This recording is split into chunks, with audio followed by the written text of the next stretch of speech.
Comme tous les samedis, c'est la page culture. On commence avec le dernier 6 mois. Plusieurs orientations ont été données pour une meilleure organisation du secteur de la mode en Côte d'Ivoire. Les problèmes sont connus et concernent surtout le manque de professionnalisation du secteur. Petit tour d'horizon de la mode en Côte d'Ivoire avant d'aborder avec l'invité les difficultés du secteur. Christelle Ménan. Être à la mode se dit d'une personne au fait des dernières tendances vestimentaires et qui les suit. Et sur ce point, pas besoin d'études sociologiques pour affirmer que la majorité des Ivoiriens aiment être à la mode. Constamment à l'affût, cet attrait pour la mode plus prononcé chez les femmes fait les choux gras des quelques 20 000 artisans à l'œuvre partout dans le pays. Du petit couturier du quartier au créateur internationalement reconnu, la mode constitue un important secteur des résorptions du chômage. Quand tu les mets sur le chemin de l'école, arrivé au CM, cherche à faire la série C, c'est-à-dire la couture. Plus de 75% des acteurs du secteur opèrent dans l'informel. Une dizaine de stylistes sortent du lot et participent à la renommée internationale de la Côte d'Ivoire sur les thés les plus prestigieux. Ce qui fait aussi la renommée de la Côte d'Ivoire, c'est la richesse de ses matières. Il y existe une grande variété de textiles, produits localement, qui participent au foisonnement créatif des stylistes ivoiriens. À côté de ces textiles, le coton, matière première par excellence de l'habillement. La filière ivoirienne a enregistré une baisse de production depuis la crise avant de remonter à 350 000 tonnes en 2013. C'est la moitié de la capacité d'égrenage des 6 usines du pays. La relance est en cours, tant chez les producteurs que du côté de la transformation. N'empêche, les stylistes et couturiers de Côte d'Ivoire ne manquent pas d'eau dans leurs moulins. En témoignent les grosses importations de tissus et le dynamisme du côté de la commercialisation du pagne. Wax ou hollandais, c'est le must.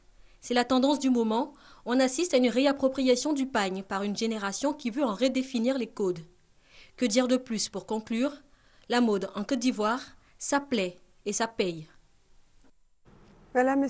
Grégoire Atsé est le promoteur du 6 mois, le Salon international de la mode africaine. Merci encore d'avoir répondu à notre appel et d'être sur ce plateau. On a parlé de professionnalisation de la mode africaine et c'était le thème de ce salon. Un mot? Le 6 mois qui a eu lieu récemment, dont le thème est la professionnalisation de la filière mode africaine. C'est un peu l'état des lieux de tout ce que nous avons observé pendant des années au niveau de la Côte d'Ivoire et à l'international. Et cette mode africaine a de vraies valeurs au niveau création. Et nous voulons, par notre biais, essayer d'apporter un certain nombre de solutions pour professionnaliser de façon véritable la mode africaine. Et quelles sont ces solutions? Quand on dit par exemple que la mode en Côte d'Ivoire est copiée un peu dans la sous-région, la façon de coudre, le savoir-faire de nos couturiers, ce n'est pas suffisant? Ça veut dire que déjà, il y a quelque chose qui marche. Parce que quand on copie, c'est signe de qualité.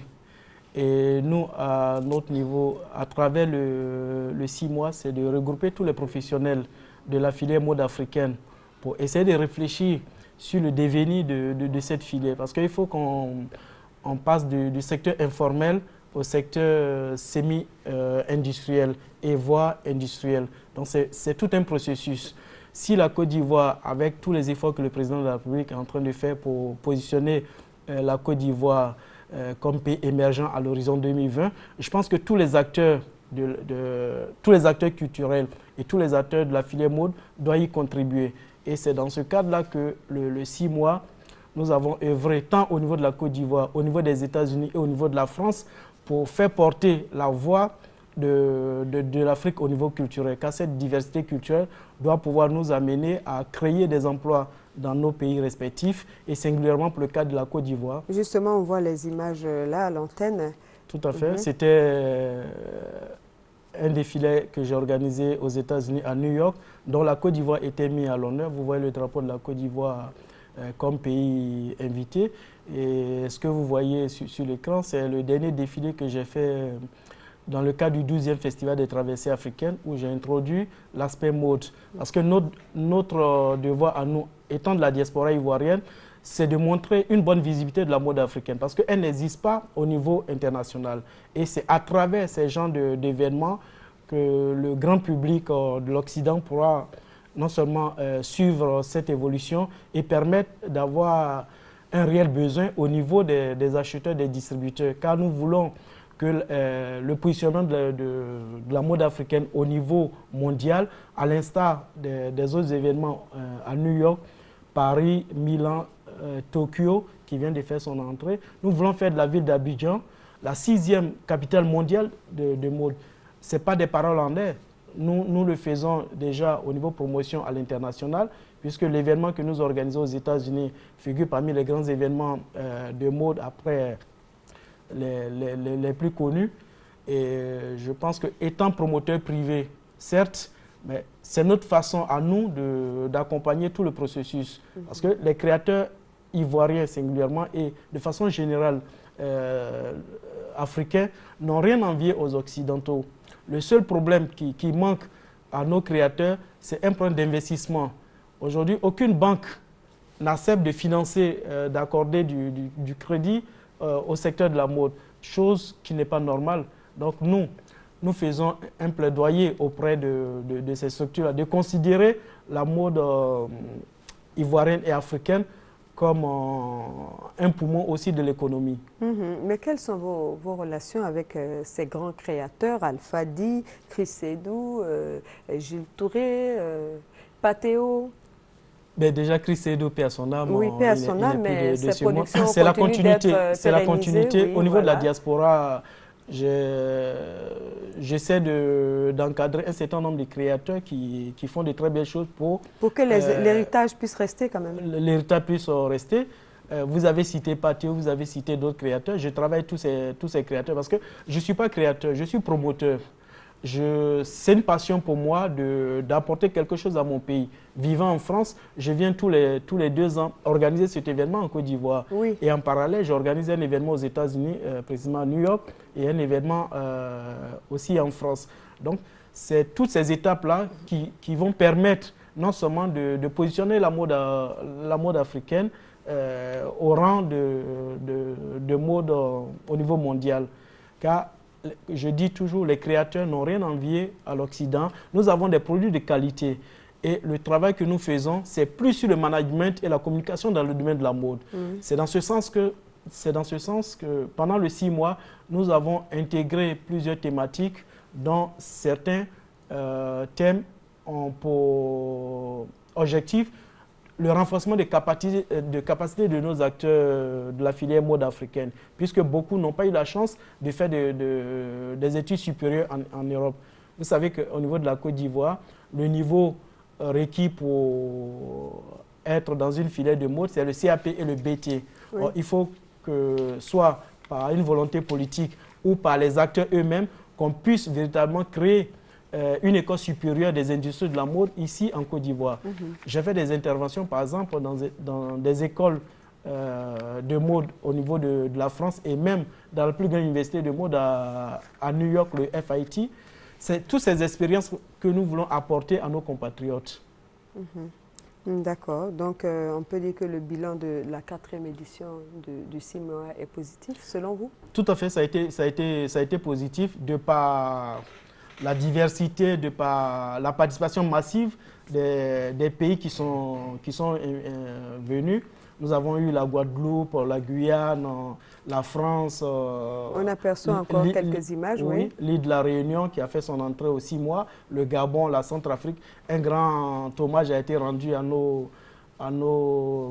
vaillants peuples de la Centrafrique qui ont connu aussi les mêmes événements malheureux que la Côte d'Ivoire pendant la crise. Donc, nous avons apporté notre soutien à ce peuple de la Centrafrique. Voilà, un dernier mot. Qu'attendez-vous des autorités ivoiriennes? Ben déjà, le ministère de la Culture et de la Francophonie soutient le 6 mois, le district d'Abidjan soutient le 6 mois, je leur dis merci. Côte d'Ivoire Tourisme soutient le 6 mois. Mais au-delà de ces soutiens, je voudrais que la Côte d'Ivoire s'approprie cet événement pour que ça soit à l'instar du Festival de Cannes qu'aujourd'hui fait la fierté du cinéma au plan mondial, et le FESPACO, par exemple, au Burkina Faso. Nous voulons que la Côte d'Ivoire, par le biais du 6 mois, que tous les acteurs, tous les différents ministères impliqués dans le développement dans la filière mode puissent se mobiliser pour apporter leur soutien de façon claire pour que la 5e édition qui aura lieu dans 2 ans puisse véritablement décoller, parce que le 6 mois 1 label UNESCO, nous sommes soutenus sur le plan institutionnel par la directrice générale de l'UNESCO. Ça fait la 2e édition que nous avons cette caution. Voilà. En tout cas, merci d'être venu. Merci de m'avoir invité. Merci au directeur général de Le l'ARTI. projet est ambitieux. On espère que votre appel sera entendu. Merci. Je recevais M. Grégoire Atsé, qui est le commissaire général du Salon international de la mode africaine. Je vous le disais en titre, la première dame de Côte d'Ivoire, Mme Dominique Ouattara, est arrivée ce matin à San Pedro. Elle a été chaleureusement accueillie par les populations et les autorités administratives et politiques de la ville. La première dame de Côte d'Ivoire est à San Pedro dans le cadre d'une rencontre de sensibilisation des producteurs de cacao à la lutte contre la traite et l'exploitation des enfants dans les plantations de cacao. La rencontre entre la première dame, présidente du comité national de surveillance, et les planteurs du sud-ouest, une grande région productrice de café et de cacao, a réuni près de 1000 producteurs de la région.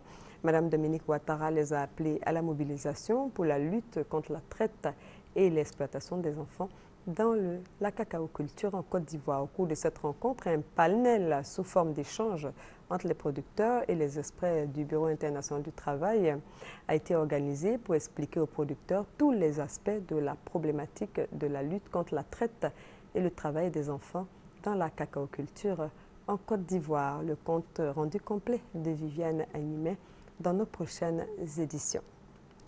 C'est la fin de ce journal. Excellente suite de programmes sur RTI 1 et à très bientôt.